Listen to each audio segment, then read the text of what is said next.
What else is new, Mark? Garfield, A Tale of Two Kitties. It's obviously we're coming up to kids' holiday time now.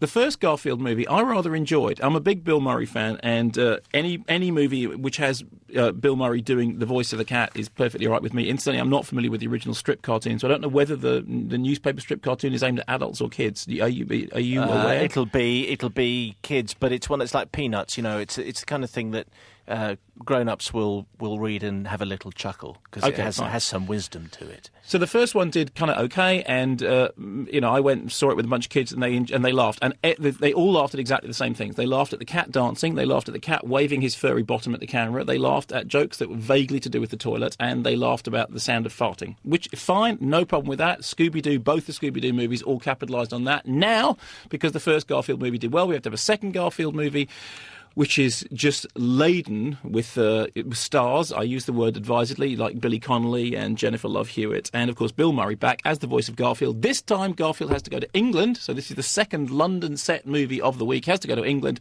where it turns out there is a very posh cat who looks exactly like Garfield living in a castle, and he gets displaced, and Garfield ends up in the castle, blah, blah, blah. So that, hence the title, A Tale of Two Kitties. Ba-boom. See, it's kind of like Prince and the Pauper. Yeah, I did get that joke first time. It's a terrible thing to have to admit, because I don't like saying this about any Bill Murray film, but Garfield 2 is just totally awful, and it's a real shame, because I did go in thinking I am going to get a couple of laughs out of this, and it'll be be nice kids entertainment, and there'll be the usual stuff with the cat waving his bum at the camera, and it's a long time before there's any reaction at all. I was there with an audience which had some kids in it, and there was about an hour of silence, and then finally the silence was broken at the moment that a ferret ran up Billy Connolly's trousers, and then they laughed, and you go, well, there you go, you see, it's not rocket science. There are certain things that will just hit the laughter button, and at least before you did them regularly enough, and you have Bill Murray being droll. The problem with it in this film, I actually spent the first 10 minutes of it thinking, that's not actually Bill Murray doing that voiceover, is it?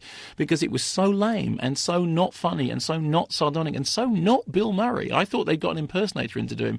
So I'm very disappointed to say that Garfield 2 is a complete clunker, and it's a real shame, because Garfield 1, I think, was perfectly fine, and he did the job, and this doesn't do the job.